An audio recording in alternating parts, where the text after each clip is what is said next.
للہ والصلاة علی رسول اللہ اما بعد اعوذ باللہ من الشیطان الرجیم بسم اللہ الرحمن الرحیم فانکحوا ما طاب لکم من النساء مثنى وثلاث ورباع صدق اللہ العظیم۔ میرے بھائی و دوستوں بزرگوں، اللہ رب العزت قرآن حکیم کے اندر ارشاد فرماتے ہیں کہ فَانْكِحُوا مَا طَابَ لَكُمْ، سورہ نساء رکوع نمبر 1۔ اللہ فرماتے فَانْكِحُوا، میرے بندو نکاح کرو، مَا طَابَ لَكُمْ مِنَ النِّسَاء، جو عورتیں تمہیں پسند ہو، جو تمہارا جی چاہے، مثنا، دو شادیاں کرو، وثلاثا، تین کرو، ورباع، چار کرو۔ بس 4 شادیاں کرنا یہ شریعت میں آخری حد ہے، 4 شادیاں۔ آگے پھر ارشاد فرماتے فَإِنْ خِفْتُمْ، اگر تمہیں ڈر ہو، تمہیں خوف ہو، اللہ تعدلوا، کہ تم عدل نہ کر سکو گے، 2 4 3 بیویوں کے اندر انصاف کرنا تو کافی مشکل بات ہو جاتی ہے۔ اگر تم یہ نہ کر سکو فواحدہ، تو پھر 1 شادی کرو، ایک ہی شادی پہ اکتفا کرو۔ تو میرے بھائیوں، یہ شادی کرنا یہ کائنات کے اندر ایک عبادت ہے۔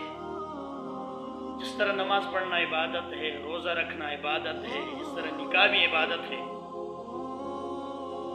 اللہ کے رسول نے جو فرمائی ہے میری سنتوں میں سے ایک سنت ہے، سنت تو عبادت ہوتی ہے۔ ایک حدیث کے اندر حضور فرماتے ہیں، ابو ہریرہ کی روایت ہے، عن ابی ہریرہ رضی اللہ تعالی عنہ قال قال رسول اللہ صلی اللہ علیہ وسلم اذا مات الانسان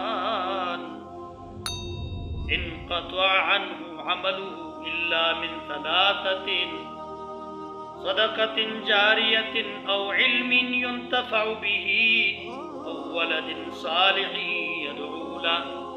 مسلم شریف کی روایت ہے، اللہ کے حضور نے فرمایا کہ جب انسان مر جاتا ہے تو اس کے تمام اعمال ختم ہو جاتے۔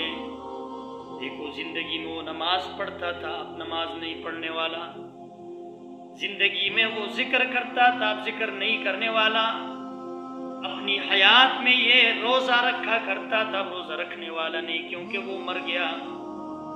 یہ اپنی زندگی میں حج پہ جایا کرتا تھا، اب حج نہیں۔ یہ اپنی زندگی میں خیر و خیرات کرتا رہتا تھا، وہ نہیں۔ لیکن 3 چیزیں ایسی ہیں جو موت کے بعد بھی باقی رہتی ہے۔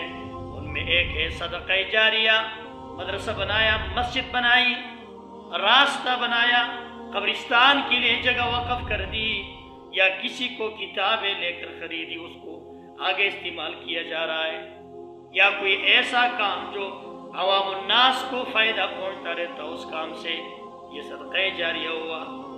دوسرے نمبر پر علم، وہ علم جس سے فائدہ اٹھایا جا رہا ہو مرنے کے بعد، شاگرد بنائے ہوئے، اتنے بڑے علوم آگے پھیلائے ہوئے۔ تیسرے نمبر پر نیک بچے جو مرنے کے بعد دعا کرتے رہتے والدین کے لیے، وہ نیک اولاد ہے جو دعائیں مانگتی رہتی ہے اپنے ماں باپ کے لیے۔ وہ اولاد تب ہوگی جب ہم شادی کر لیں۔ بس میرا ٹاپک یہی ہے، موضوع اس حدیث کے اندر 3 چیزیں ہیں نا، 3 چیزوں میں سے ایک چیز ہے نیک بچے۔ نیک بچے تب ہوں گے جب ہم اپنے لیے نیک بیوی کا انتخاب کریں گے، جب ہم اپنے لیے حضور صلی اللہ علیہ وسلم کی سنت کو زندہ کر کے شادیاں کر لیں، اور ہم نسل کو بڑھانے کی نیت کرے، انشاءاللہ العزیز اللہ پاک نیک بچے عطا فرمائیں گے، اللہ نیک اولاد عطا فرمائیں گے۔ جب ہم مر جائیں گے، ہمارے مرنے کے بعد وہ نیک کام کرے تو ہمیں ثواب پیدا پہنچتا رہتا ہے۔ اس لیے کہ بچے ماں باپ ان کو پالتے ہیں، بڑے کرتے ہیں، لباس، کھانا، رہائش، صحن وغیرہ وغیرہ، یہ ماں باپ اس لیے قرآن فرماتے وَقَضَىٰ رَبُّكَ أَلَّا تَعْبُدُوا إِلَّا إِيَّاهُ وَبِالْوَالِدَيْنِ إِحْسَانًا، تیرے رب نے یہ فیصلہ کیا ہے کہ میرے سوا کسی کی عبادت نہ کرنا، اور پھر فرمایا ماں باپ کے ساتھ اچھا برتاؤ کرو، اچھا سلوک کرو، احسان کرو، اس لیے کہ ماں باپ کا بڑا کردار ہے بچے کے پالنے میں۔ پالتا تو رب ہے، پیدا کرنے والی وہی ذات ہے، لیکن ماں باپ بھی ساتھ ساتھ یہ ہے کہ وہ بچوں کا خیال رکھتے ہیں، تو اس لیے فرمایا اپنی عبادت کے فوراً بعد فرمایا ماں باپ کے ساتھ اچھا سلوک کرو۔ نیک اولاد ہے تب ہوگی شادیاں کرنے۔ یہ ہم جو خدمت میں لگے ہوئے ہمارا چینل ہے، یہ دین کی باتیں ہیں، آگے پھیلائے لوگوں کے ساتھ، ہمارے چینل کو سبسکرائب بھی کرے اور لائک کا بٹن بھی دبائے۔ لائک اس لیے کہ قرآن سب کو اچھا لگتا ہے، تو لائک کا معنی ہوتا ہے کہ اچھی باتیں اچھی ہے، اس لیے والسلام۔